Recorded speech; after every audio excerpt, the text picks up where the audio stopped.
J'ai été invité à Bangalore pour y donner un cours de radiologie industrielle. Je suis arrivé à 2 heures du matin. Il s'appelle Manju, c'est mon chauffeur. Il m'attendait.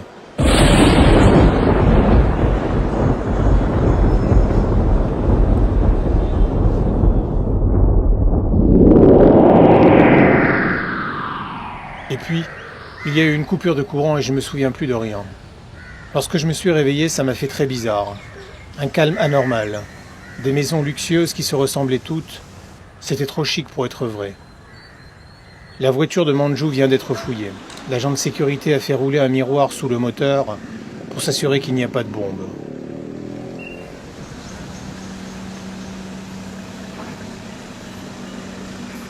Avec ces enfants qui semblent sortir d'un conte de fées et qui courent devant moi, j'ai l'impression d'être comme un prince qui ne voit jamais ce qui se passe dans son pays. J'ai hâte de sortir de ce quartier doré. Je veux voir l'Inde, avec ses temples, ses palaces, ses vrais gens habillés en vrais Indiens, avec des chiens enragés sur le trottoir et des vaches qui traversent la rue.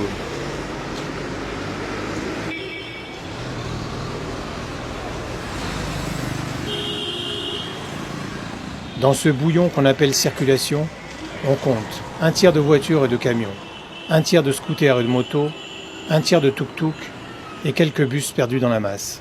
Et ce qui ressemble à un joyeux bazar a en fait ses règles, ses codes et sa hiérarchie. Les femmes sont très souvent assises en Amazone à l'arrière et il n'est pas rare de voir une famille entière sur un scooter avec papa aux commandes, maman à l'arrière, un gosse debout entre les jambes du père et le bébé dans les bras de la mère. À l'arrêt au feu rouge, la circulation ressemble à une partie de Tetris collective en 3D. Une rue à 2 voies qui roulait déjà sur 3 se retrouve subitement avec 4 fils.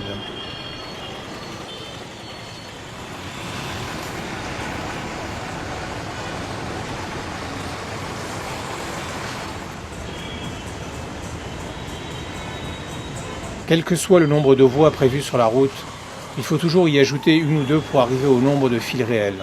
Du coup, l'espace entre les véhicules varie de moins d'1 mètre à parfois 10 centimètres.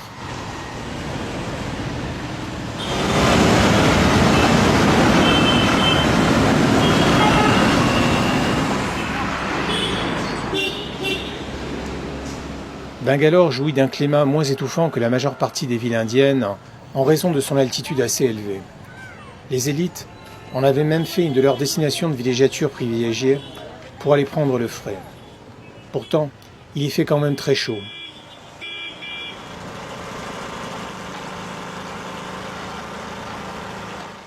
Heureusement, il y a ces petits marchands de rue qui proposent le jus très rafraîchissant des cannes à sucre. Les cannes à sucre sont écrasées et un jus très liquorieux est récupéré.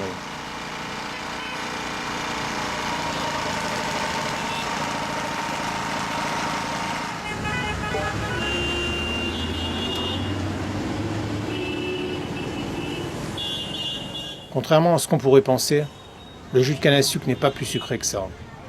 Il est légèrement mousseux et peut se consommer nature ou alors avec du jus de citron ou du sel et de la glace pilée comme le font très souvent les Indiens.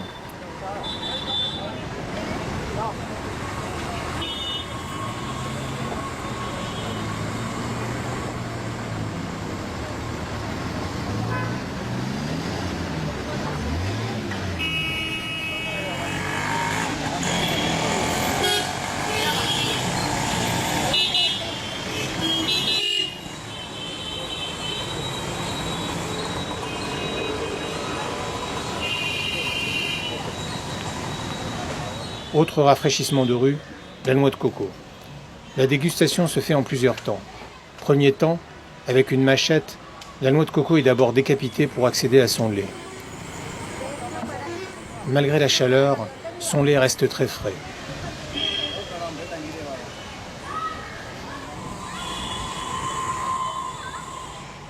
Une noix contient tant de lait que ça en devient presque écœurant, même si le but est de tout siroter pour pouvoir racler facilement la chair gluante.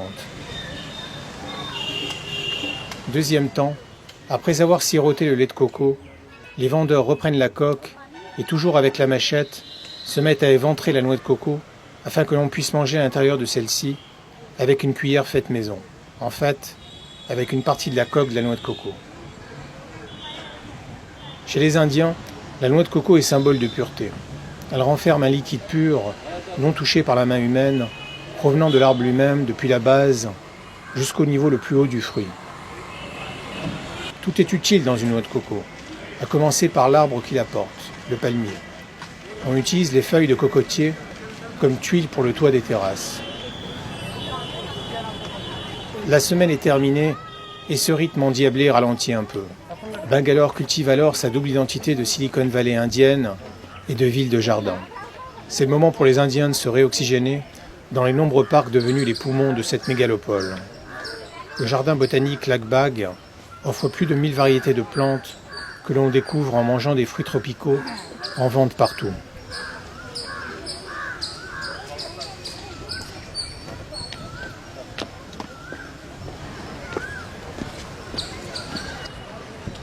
Bien que la ville regorge de temples d'importance variable, il y en a à tous les coins de rue, le jardin Lak Bag en propose un également à ses visiteurs.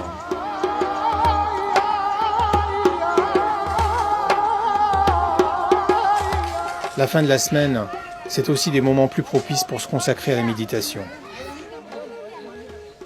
Le temple du jardin Lak Bag ou le temple kitsch de Shiva. Les visiteurs se déchaussent d'abord, puis achètent des pièces d'offrande qu'ils doivent faire sonner une à une dans des récipients en métal le long d'une allée. On redescend ensuite au cœur du temple. Tous les fidèles sont assis face à l'immense statue de Shiva.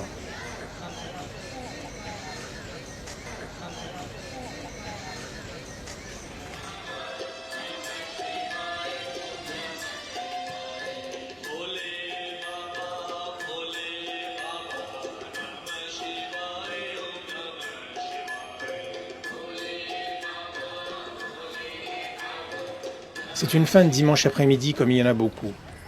Et il fait très chaud et humide. Alors, heureusement, il y a les bancs et les gazons du parc Cubone pour se reposer et s'allonger.